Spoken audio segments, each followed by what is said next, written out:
Mad Max, originally released on April 12th, 1979 in Australia, and had a more commercial release starting on February 15th, 1980, when it was first released in the US and other countries in the same year. It was directed by George Miller and written by James McCausland, George Miller, and Byron Kennedy. The movie stars Mel Gibson, Joanne Samuel, and Hugh Keays-Byrne. So Mad Max, if you haven't seen it before, is a dystopian movie taking place in the future. The only indication that we have that this might be potentially after a war is the title card that you saw at the beginning of this video. The story centers around a Main Force Patrol officer named Max Rokitansky and all of his dealings with the dystopian future that he finds himself in. So the movie opens up on some Main Force Patrol officers. They're kind of just sitting around, not really doing anything. They're kind of lounging around on their vehicle. They're watching some people through a scope on their rifle until they get a call over the radio about a stolen police interceptor that is driven by a character we find out who is called Knight Rider. Knight Rider was responsible for the death of an MFP officer the year prior, so it stands to reason that the MFP officers who weren't interested in answering any calls prior to this is interested in capturing or pursuing this criminal. So the one thing I had to ask myself early on here, is the MFP actually any better than the lawless cop killers that they are after? As the pursuit continues on, we hear one of the patrol officers is more worried about following orders and not being written up than he is about capturing the actual criminal.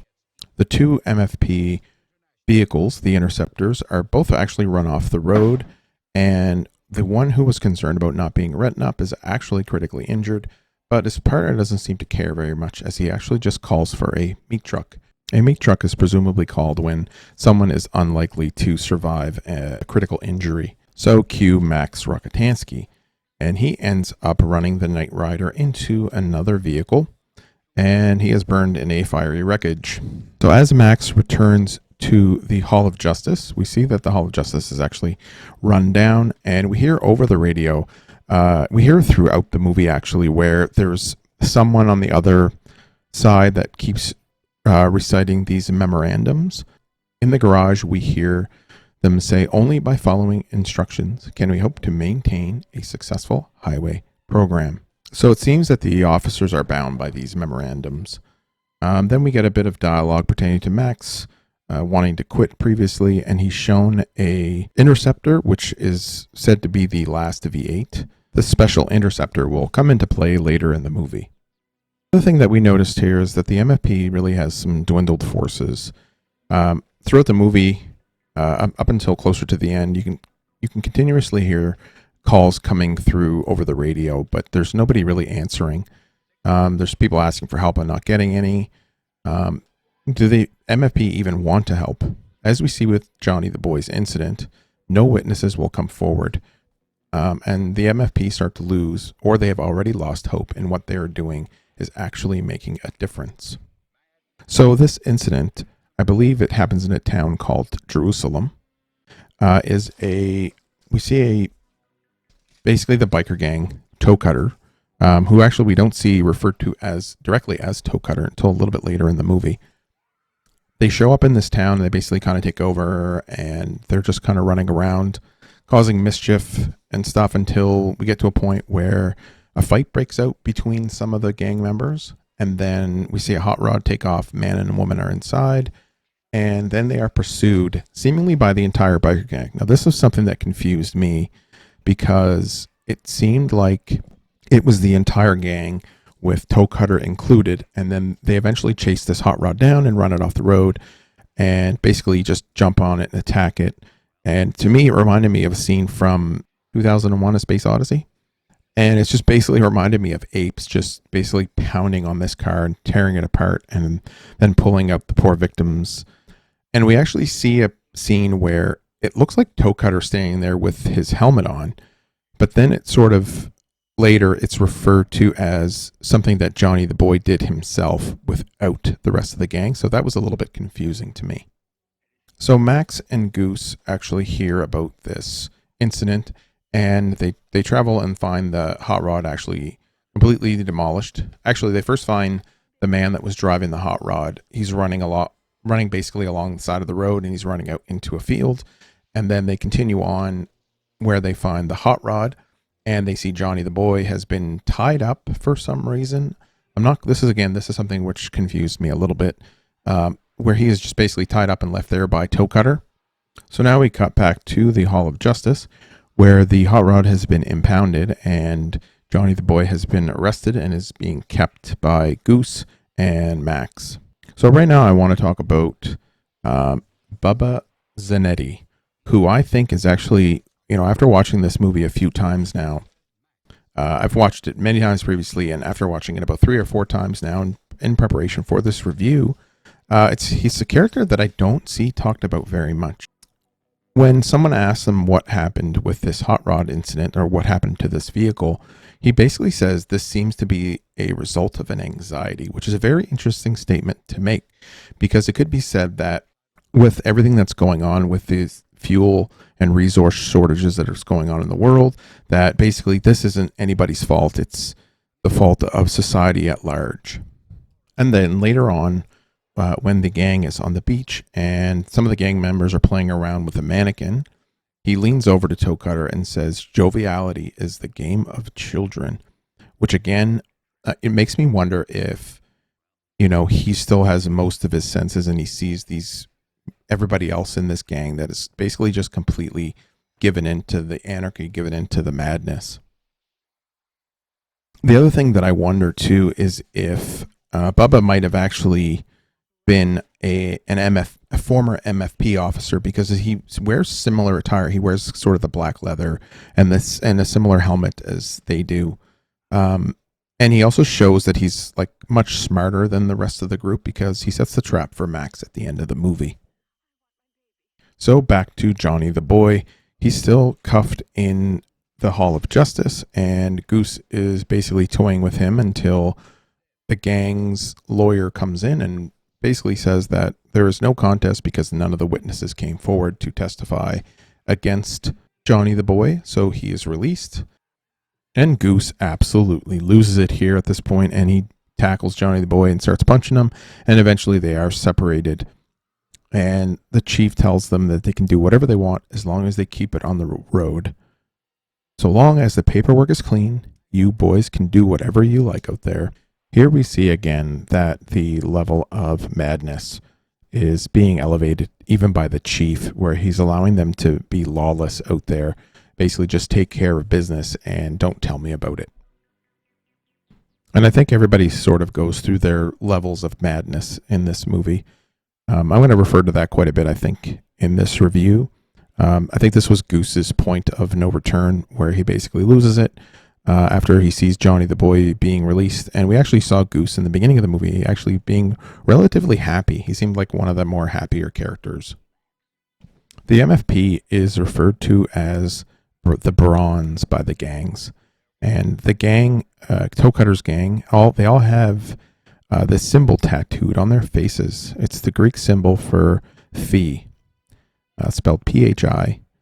In math, it is referred to as the golden ratio of 1.61803398875. Now, I wasn't really able to find any correlation to this. It could be a nod to Miller's Greek heritage or something more. Maybe it was just a cool symbol that they decided to have on their face. Or maybe there's something more to it. The golden ratio is an irrational number, meaning that it cannot be expressed as a finite decimal or a fraction. The golden ratio also appears in the Fibonacci sequence, a series of numbers in which each number is the sum of the two preceding numbers. 1, 1, 2, 3, 5, 8, 13, and so on.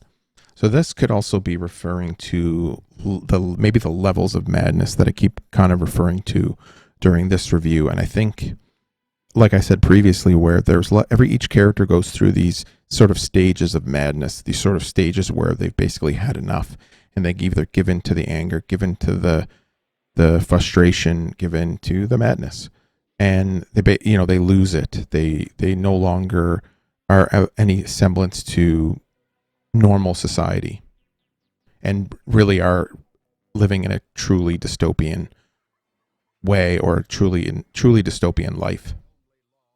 So then we come back to Goose, who is now in a bar drinking himself silly. He ends up sleeping with the singer, or the lounge singer, and what he doesn't see is Johnny the Boy tampering with his motorcycle. Now, this is something that confused me when I was watching it. Basically, he gets into an accident the next day. He wakes up the next morning. He gets onto his bike, drives away, drives out of town. We see Johnny the Boy smiling. We see eventually, as he's speeding up, his motorcycle gets into a wreck. It flips over. He gets launched into some tall grass, but he's able to get up and walk away. Tow truck shows up. He lifts the bike up onto the tow truck. He gets into the tow truck, proceeds to drive it, presumably towards the Hall of Justice. And then as he is driving it and he gets closer to town, Johnny the Boy throws a tire rim into his front windshield, which causes him to veer off the road and flip over. And this is where I think they kind of overdid it with the practical effects with the car accidents. I don't think they needed to do two here. Goose surviving the initial crash from the motorcycle. Not sure why they chose not to off him during that sequence and actually had to go through and film a whole nother sequence to basically have Toe Cutter tell Johnny the Boy to throw the match onto the fuel, which burns Goose alive. Although we do find out that he's still alive.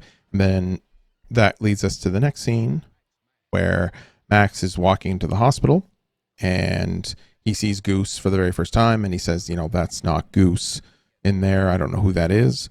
And I think this is one of Max's first steps, if not some of the earlier steps towards his, where he's losing his sanity. The strange thing that I will note here is that the hospital, for being, a dystopian world, for being an end of the world type of movie or after the end of the world type of movie, is bizarrely clean. And when everything else around it is run down and on the edge of ruin, you have this pristine hospital. So Max becomes haunted by what he saw in the hospital, trying to put some sense into it when I know that there isn't any. He hands in his quitting papers again, and the chief tells him, people don't believe in heroes anymore. Well, damn them and damn what they say. You and me, we're going to give it back to them. But Max says that's a very good speech, and the chief agrees. I had you go in there for a minute, didn't I? But Max turns and says that he is scared of the rat circus out there, that he's starting to actually enjoy it. And any longer out there, and he'll become one of them. A terminal crazy, as he puts it. Only he has a bronze badge saying that he's one of the good guys. Max leaves the MFP. He goes away with his wife, Jessie, and young son named Sprague. They get a dog along the way as well, and they seem to have gone quite far. But somehow, the gang still shows up, which is extremely odd. This is another one of those things that confused me during this movie. Again, it's just a happenstance. Continue the movie. It's a plot device, whatever you want to call it. Jesse and Sprague go. They show up at this gas station, which is apparently just outside town, or a repair shop. A sign posted in the repair shop's window reads, "Speed is just a question of money.